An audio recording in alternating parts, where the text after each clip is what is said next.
ఓం నమః శివాయ. ఓం నమో నారాయణాయ. కర్మ నివారణ నరదృష్టి నివారణ కాల భైరవాయై నమో నమః.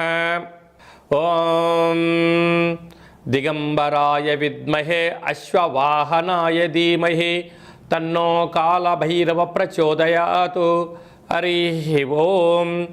మా ఛానల్కి స్వాగతం. చూస్తున్న వీక్షకులకు ప్రేక్షకులకు ప్రియ కాల భైరవ భగవద్బంధులకి స్వాగతం పలుకుతూ మమ్మల్ని ఎంతగానో ఆదరిస్తూ ఉండబడినటువంటి ప్రియ సోదర సోదరీమణులకు సనాతన ధర్మ సంరక్షకులకు జ్యోతిష్య అభిమానులకు అందరికీ కూడా నూతన ఆంగ్ల సంవత్సర శుభాకాంక్షలు. 1/1/2026 నుండి 15/1/2026 వరకు పుట్టినటువంటి వారందరికీ కూడా ముందస్తుగా జన్మదిన శుభాకాంక్షలు. అలాగనే వీక్షక ప్రేక్షకులకు అందరికీ కూడా మకర సంక్రాంతి, భోగి, కనుమ పండగ శుభాకాంక్షలు. ద్వాదశ రాశుల్లోనే గ్రహ గమనాల్ని ఒకసారి వీక్షింపచేద్దాం.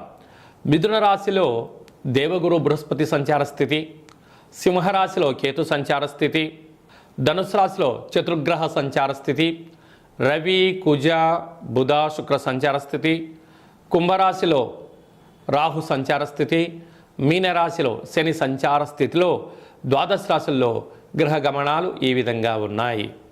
మకర రాశి వారికి ఆంగ్ల సంవత్సర ప్రారంభకాల సమయంలోనే వ్యయంలో చతుర్గ్రహ సంచార స్థితి, 6వ స్థానంలో గురు సంచార స్థితి అనుకూలంగా లేనప్పుడు గ్రహ దోషాన్ని తొలగించుకొని గ్రహ ఐశ్వర్యాన్ని ఎలా పొందాలో ఈ వీడియోలో సవివరంగా సంపూర్ణంగా తెలుసుకుందాం. మకర రాశిలో ఏ నక్షత్రాలు వస్తాయి అనగా ఉత్తరాషాఢ నక్షత్రంలోని 2, 3, 4 పాదాలు, శ్రవణ నక్షత్రంలోని 4 పాదాలు, ధనిష్ఠా నక్షత్రంలోని 1, 2 పాదాలు కలిపితే మకర రాశి అవుతుంది. రాశాధిపతి శని భగవానుడు. వీరికి ధనవాక్కు కుటుంబ స్థానంలో రాహు సంచార స్థితి ఉండడం వలన డబ్బులు మంచినలాగా ఖర్చు పెట్టే పరిస్థితి ఉంటుంది. విందులని, వినోదాలని వాటిని నియంత్రించగలగాలి. స్వీయ నియంత్రణ అవసరం. అసలే శీతాకాలం అవడం వలన జలుబు సమస్య, అనారోగ్యము, జ్వరము, మానసిక ఒత్తిడికి గురయ్యే పరిస్థితి ఉంటుంది. వీటన్నిటిని అధిగమించే ప్రయత్నం చేయడము, గోరువెచ్చని నీటితో స్నానము, గోరువెచ్చని ఆహారంతో స్నానము, ఆహార పానీయాలు స్వీకరించడం, ఐస్ క్రీమ్కు, చల్లటి వస్తువులకు చాలా జాగ్రత్తగా దూరంగా ఉండాలని చెప్పి జ్యోతిర్విజ్ఞానం తెలియజేస్తుంది. తృతీయంలో శని సంచార స్థితి ఉండడం వలన తల్లిదండ్రులతో, గురువులతో, అన్నదమ్ముళ్లతో, అక్కాచెలతో, స్నేహితులతో చాలా సమన్వయం అవసరమని చెప్పి కూడా గుర్తు పెట్టుకోగలగాలి. 6వ స్థానం గురు సంచార స్థితి ఉండడం వలన విద్యార్థులకు ఇది పరీక్షాకాలము. ఓర్పు, నేర్పు, సహనం ద్వారా పరీక్షలలో ఉన్నతమైన విద్యను అభ్యసించడం, వ్రాత రాసుకోవడం, ఏక సంపత్తితో అంటే ఏక సంతాగ్రహిగా ఉండే ప్రయత్నం చేయగలిగితే చాలా మంచి కాలం. లేకపోతే అనారోగ్యము, నిత్యము అయ్యో నేను పరీక్ష రాయలేనేమన్నటువంటి ఒత్తిడికి గురయ్యే పరిస్థితి ఉంటుంది. రుణ సమస్య, రోగ సమస్యలు కూడా పొంచి ఉన్నాయి. అష్టమంలో కేతు సంచార స్థితి ఉండడం వలన దయచేసి చిన్న చిన్న వాటిని భూతద్దంలో పెట్టి చూడవద్దు.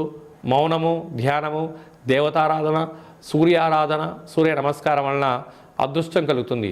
వ్యయంలో ఆత్మకారకుడు రవి, రుణరోగ శత్రుకారకుడు కుజుడు, కుజదోషము, బుధుడు, బుధాదిత్య రాజయోగము, శుక్ర సంచార స్థితి ఉన్నప్పుడు అనవసరమైన ఖర్చులు పొంచి ఉన్నాయి. కనుక వాహనాల యందు మితిమీరిన వేగం పనికిరాదు. పూర్ణిమ తిథి యందున గృహంలో ఉండడము యోగంగా భావించగలగాలి. అదియే కాకుండా తెల్ల జిల్లేడు పుష్పాలతో మహాదేవుడికి అర్చన, కూష్మాణ దీపము, నారికేల దీపము, పిండి దీపము, అష్టమి పూర్ణిమ తిథి యందున ఈ 3 దీపాలు పెట్టగలిగినట్లయితే గ్రహ దోషం తొలగించుకోవడం జరుగుతుంది. డాక్టర్లు, ఆహార ఉత్పత్తులు, హోటల్ వ్యాపారస్తులు, అలాగనే చేపల వ్యాపారాలు పెంచేటువంటి వారు అలా ఆహార ఉత్పత్తులలో శుచి శుభ్రత ఉండగలగాలి అని చెప్పి ఉన్నత బంగారు భవిష్యత్తు స్వాగతం పలకడానికి అన్ని ఏర్పాట్లు చేస్తూ ఓపిక, పట్టుదలనే మీ విజయానికి సోపానం అని చెప్పి గమనించాలి.